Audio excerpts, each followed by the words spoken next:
Council, and we're here at the Leeds City Region Business Rates Pool Joint Committee, and I'll be the chair for today. It is Friday the 6th of September, and so going to the agenda, where are we?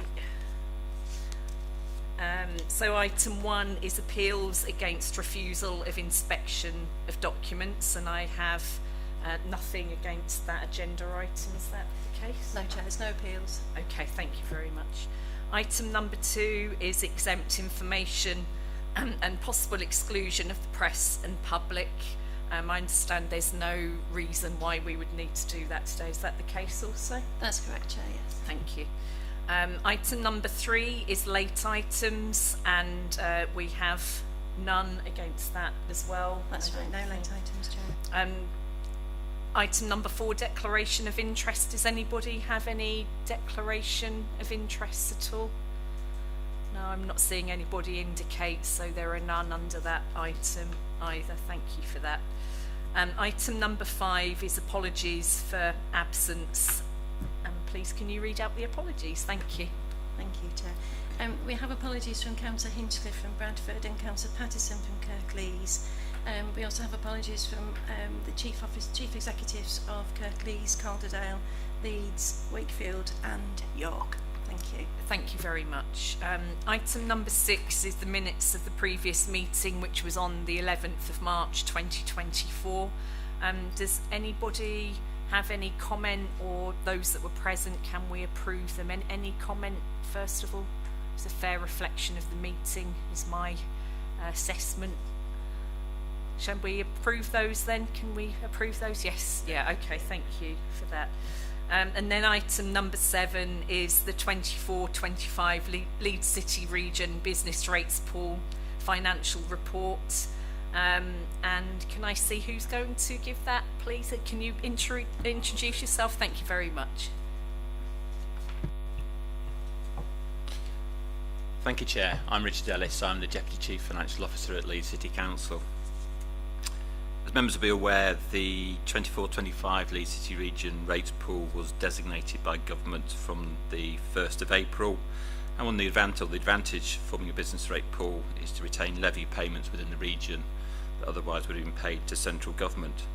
One of the major risks of entering a pool arrangement is if retained business rates income falls below 92.5% of assessed spending requirement, then the payment, the safety net payment from central government won't be forthcoming, and the requirement to make good that shortfall will fall upon the pool.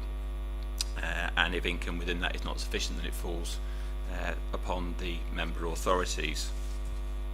In terms of the structure of the city region pool, as set out on page 10, there's 6 local authorities in that, and the governance arrangements of the business rates pool are set out within the Memorandum of Understanding, which is attached as Appendix A, and that was approved by the Secretary of State during the application for the 24-25 pool, but it does remain unchanged from the arrangements we had for 23-24. In terms of the allocations of pooled levy payments, that's set out in the Memorandum of Understanding, and after any calls on that to meet safety net arrangements, there will be a contribution first to the running costs of the pool and be initially paid by the lead authority, and after that the first £200,000 of any net retained levy will be paid to the City of York Council. Any remaining balances will be distributed as set out in C on page 11, so 25% in proportion to growth above the baseline, 25% in proportion to individual populations and member authorities, 25% to the 4 top-up authorities in proportion to their top-ups they receive from government, and 25% in proportion to levy payments. This methodology was agreed by the Section 151 officers, the 6 member authorities, for the purposes of making an application and to the Secretary of State for this pool for 24-25, and as I said earlier, it is consistent with the methodology we've used in previous years. Just turning back to consider the Leeds City Region pool income for 23-24, that was estimated previously at £3.4 million, and that was a figure that was reported to the last meeting of this board. But the actual level of levy income to be retained, as set out in Table 1 on page 12, shows that there's 2.367 million with respective contributions from Leeds City Council and York City Council. Table 2 sets out the distribution of that income between the member authorities of the pool.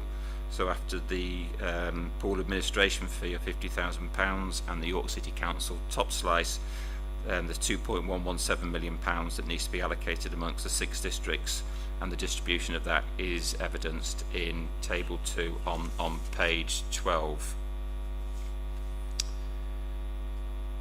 The practice of the pool until 23-24 was only to distribute surplus levy payments once the final certification of the closing NNDR3 returns to government has been completed. However, due to the long delays in some cases in audits of local authority final accounts, it was agreed at a previous meeting of this joint committee that the Chief Financial Officer at Leeds City Council, in consultation with other Section 151 officers and member authority, be given the delegated authority to distribute the surpluses of the 23-24 Leeds City Region business rates pool once the Chief Officer at Leeds City Council received reasonable assurance from fellow Section 151 officers that the outturn NNDR3 returns is a true and fair representation of members' business rates income for that financial year.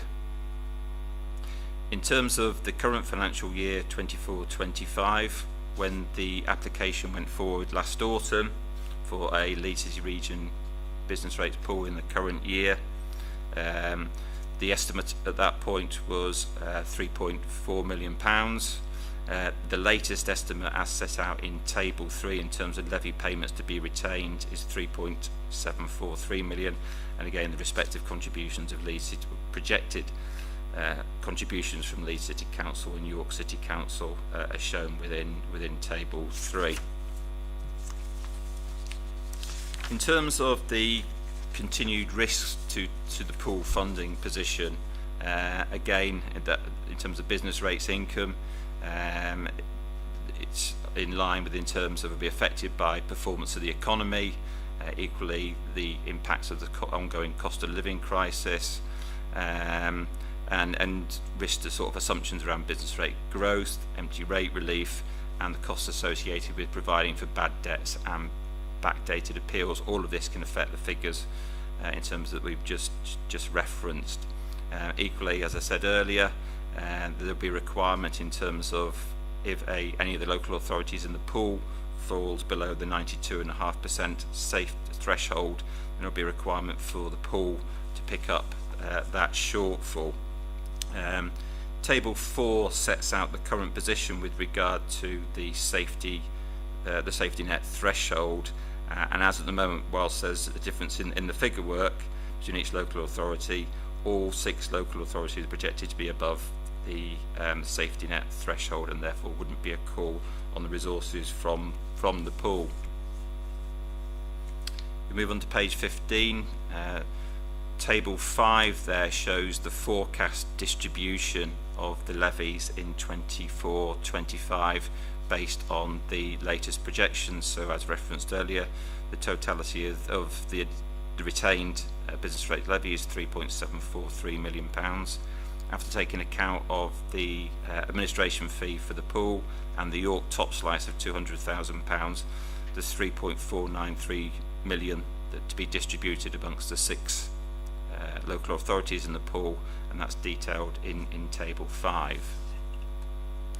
In terms of the forward year 2025-26,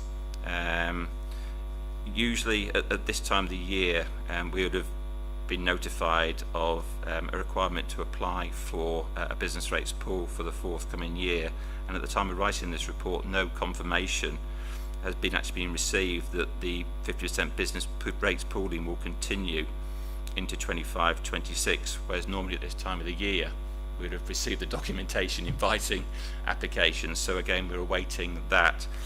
However, what we will do is work on the basis that that is happening again in 25-26, and we'll put in place the arrangements to make sure that as and when an invite comes out, that the business rates pool and its incumbent authorities is well placed to put an application in. Thank you, Chair. And then the recommendations are on page 16, section 9. Thank you. Thank you for that, Richard. That's really informative. And I'm just noting on table 1 that there was an adjustment in the amount paid, levy paid by York or due by York. I understand that was due to re-evaluation that took place, and then adjustments therefore to the business rate income.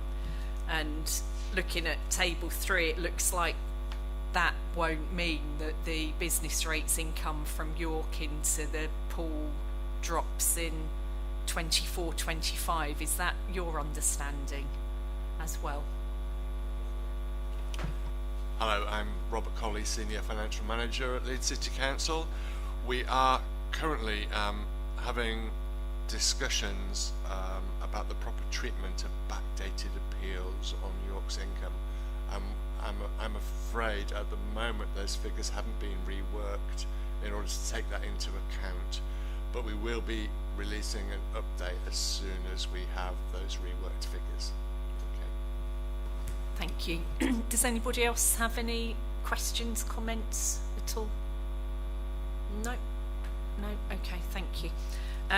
So in that case then, if we look at the recommendations on page 16, the recommendations are to note the various documents and reports that are presented to us and certain elements of the report. So we've got recommendations A through F. Can I see those in favour of the recommendations, please? Right, so those are approved. That's unanimous. Thank you very much. And thank you, everybody, for coming today. As I understand it, that closes our business. I don't think anybody's got anything else that we need to consider. No, nothing. So thank you very much, everybody, and that brings our meeting to a close.